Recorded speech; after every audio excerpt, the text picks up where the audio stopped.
প্রায় ৬ বছরের অচলায়তন ভেঙে ঢাকা বিশ্ববিদ্যালয় কেন্দ্রীয় ছাত্র সংসদ ডাকসু ও হল সংসদের নির্বাচন অনুষ্ঠিত হতে যাচ্ছে আগামী ৯ সেপ্টেম্বর। তফসিল অনুযায়ী আগামী ১৯ আগস্ট পর্যন্ত মনোনয়নপত্র জমা দেওয়া যাবে। প্রার্থীদের চূড়ান্ত তালিকা প্রকাশ করা হবে ২৫ আগস্ট, আর ভোট গ্রহণ অনুষ্ঠিত হবে ৯ সেপ্টেম্বর। এদিকে ডাকসু নির্বাচনকে কেন্দ্র করে জমে উঠেছে ছাত্র রাজনীতির নানান সমীকরণ। ছাত্র রাজনীতির আতুরঘর খ্যাত ঢাকা বিশ্ববিদ্যালয়ের মধুর ক্যান্টিন থেকে শুরু করে দেশের প্রত্যন্ত অঞ্চলের চায়ের দোকানে বর্তমানে একটাই আলোচনা, কে হবেন আগামীর ডাকসুর ভিপিজিএস। দর্শক, আসন্ন ডাকসু নির্বাচনে ভিপিজিএস এবং এজিএস পদে আলোচনায় কারা, কোন ছাত্র সংগঠন থেকে কারা প্রার্থী হবেন, এসব নিয়েই আমাদের আজকের ভিডিও। প্রথমেই বাংলাদেশ জাতীয়তাবাদী ছাত্রদল। অভিজ্ঞতা ও তারুণ্যের মিশেলে প্যানেল ঘোষণা করতে চায় ছাত্রদল। ছাত্রদলের প্যানেল থেকে কারা বিপিজিএস প্রার্থী হবেন সে ব্যাপারে বিএনপির ভারপ্রাপ্ত চেয়ারম্যান তারেক রহমান সিদ্ধান্ত নেবেন বলে জানা গেছে। ছাত্রদলের প্যানেল থেকে ভিপি পদে আলোচনায় আছেন ২০১৯ সালের ডাকসু নির্বাচনে ছাত্রদলের প্যানেলে জিএস পদে প্রতিদ্বন্দ্বিতা করে শিক্ষার্থীদের মাঝে আলোচনায় আসা ঢাবি শাখা ছাত্রদলের প্রথম সহসভাপতি খন্দকার আনিসুর রহমান অনিক। এছাড়াও ভিপি পদে আরো যারা আলোচনায় আছেন তারা হলেন ছাত্রদলের কেন্দ্রীয় সংসদের সহসভাপতি এইচ.এম. আবু জাফর, সাংগঠনিক সম্পাদক আমানুল্লাহ আমান এবং ঢাবি শাখার সভাপতি গণেশ চন্দ্র রায় সাহস। ছাত্রদলের প্যানেলে জিএস পদে সংগঠনটির ঢাকা বিশ্ববিদ্যালয় শাখার সাধারণ সম্পাদক নাহিদুজ্জামান শিপন আলোচনায় এগিয়ে আছেন। তবে নাহিদুজ্জামান শিপনকে ভিপি পদে মনোনয়ন দিয়ে অপেক্ষাকৃত তারুণ্য নির্ভর প্যানেলও ঘোষণা করতে পারে সংগঠনটি।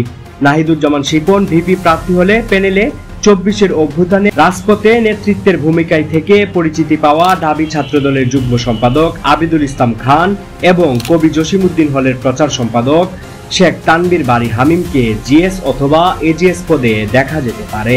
এছাড়াও জিএস এবং এজিএস পদে আরো যারা আলোচনায় আছেন তারা হলেন সংগঠনটির কেন্দ্রীয় কমিটির যুগ্ম সম্পাদক মানসুর আলম, ঢাকা বিশ্ববিদ্যালয় শাখার সিনিয়র সহসভাপতি মাসুম বিল্লাহ, সিনিয়র যুগ্ম সম্পাদক নাসির উদ্দিন শাওন এবং সাংগঠনিক সম্পাদক নুরে আলম ভুইয়া ইমন। ছাত্রদলের প্যানেলে অন্যান্য পদে আলোচনায় আছেন ঢাকা বিশ্ববিদ্যালয় শাখা ছাত্রদলের যুগ্ম সম্পাদক আলামিন, প্রচার সম্পাদক তানভীর হাসান, সাহিত্য ও প্রকাশনা সম্পাদক জুলফিকার জিসান হায়াত, শিক্ষা ও পাঠ্যক্রম বিষয়ক সম্পাদক মাহমুদুল হাসান, মুক্তিযুদ্ধ ও গবেষণা বিষয়ক সম্পাদক সৈয়দ ইমাম হাসান অনিক, আপ্যায়ন বিষয়ক সম্পাদক আরিফুল ইসলাম, আন্তর্জাতিক সম্পাদক মেহেদি হাসান, মানসিক স্বাস্থ্য বিষয়ক সম্পাদক রাকিবুল হাসান প্রমুখ। আসন্ন ডাকসু নির্বাচনে চমক দেখাতে চায় ইসলামী ছাত্র শিবির। ছাত্র শিবিরের প্যানেল থেকে ভিপি পদে দেখা যেতে পারে সংগঠনটির কেন্দ্রীয় প্রচার ও প্রকাশনা সম্পাদক এবং ঢাকা বিশ্ববিদ্যালয় শাখার সাবেক সভাপতি আবু সাদিক কায়েমকে। জুলাই অভ্যুত্থানে গুরুত্বপূর্ণ ভূমিকা এবং সাংগঠনিক কার্যক্রমের কারণে ছাত্রদের কাছে জনপ্রিয় তিনি। এছাড়াও ছাত্র শিবিরের প্যানেলে ভিপিজিএস পদে যারা আলোচনায় আছেন তারা হলেন সংগঠনটির কেন্দ্রীয় কমিটির দপ্তর সম্পাদক ও ঢাকা বিশ্ববিদ্যালয় শাখার সাবেক সভাপতি সিবগাতুল্লাহ, ঢাবি শাখার সভাপতি এস.এম. ফরহাদ এবং সাধারণ সম্পাদক মহিউদ্দিন খান। একটি সূত্রে জানা যায়, আসন্ন ডাকসু নির্বাচনে দলীয় প্যানেলে নারী ও মুসলিম এবং আদিবাসী শিক্ষার্থীদের গুরুত্বপূর্ণ পদে রেখে চমক দেখাতে চায় ছাত্র শিবির। জুলাই অভ্যুত্থানে নেতৃত্ব দেওয়া সমন্বয়ক ও সহ সমন্বয়কদের একাংশকে নিয়ে গঠিত হওয়া বাংলাদেশ গণতান্ত্রিক ছাত্র সংসদ বাকছাস ও ডাকসু নির্বাচনে অংশ নিতে প্রস্তুতি শুরু করেছে। বাকছাস সূত্রে জানা যায়, গণ অভ্যুত্থানে নেতৃত্ব দেওয়া বিশ্ববিদ্যালয়ের নিয়মিত শিক্ষার্থীদের নিয়েই তারা প্যানেল গঠন করবে। বাকছাসের প্যানেল থেকে ভিপি পদে আলোচনায় আছেন জুলাই আন্দোলনে ৯ দফার ঘোষক এবং সংগঠনটির ঢাকা বিশ্ববিদ্যালয় শাখার আহ্বায়ক আব্দুল কাদের। এ প্যানেল থেকে জিএস পদে প্রার্থী হতে প্রস্তুতি নিচ্ছেন সংগঠনটির কেন্দ্রীয় আহ্বায়ক এবং জুলাই গণ অভ্যুত্থানের অন্যতম শীর্ষ নেতা আবু বাকের মজুমদার। বাকছাসের প্যানেল থেকে এজিএস পদে আলোচনায় আছেন সংগঠনটির কেন্দ্রীয় কমিটির সদস্য সচিব জাহিদ আহসান, মুখপাত্র আশরাফা খাতুন, মুখ্য সংগঠক হাসিব আল ইসলাম এবং মুখপাত্র রাফিয়া রেহনুমা রিদি। এছাড়া বাংলাদেশ ছাত্র ফেডারেশনের ঢাবি শাখার সভাপতি আরমান হোসেন, বৈষম্য বিরোধী ছাত্র আন্দোলনের সাবেক মুখপাত্র ও ছাত্র ফেডারেশনের ডাবি শাখা সাবেক সাধারণ সম্পাদক উমামা ফাতেমা, ছাত্র ইউনিয়নের ডাবি শাখার সভাপতি মেঘমল্লার বসু, ঢাকা বিশ্ববিদ্যালয় সাংবাদিক সমিতির সভাপতি মহিউদ্দিন মুজাহিদ মাহি, বিপ্লবী ছাত্রমিত্রীর জাবির আহমেদ জুবেল, সমাজতান্ত্রিক ছাত্র ফ্রন্টের মুজাম্মেল হক সম্ভাব্য প্রার্থী হিসেবে আলোচনায় আছেন। বৈষম্য বিরোধী ছাত্র আন্দোলনের সাবেক মুখপাত্র উমামা ফাতেমা একটি স্বতন্ত্র প্যানেল ঘোষণা করার প্রস্তুতি নিচ্ছেন বলে জানা গেছে। এই প্যানেলে তার সঙ্গে থাকতে পারেন জুলাই অভ্যুত্থানের সাবেক সহ সমন্বয়ক এবি জুবায়ের এবং মুসাদ্দেক আলী ইবনে মুহাম্মদ।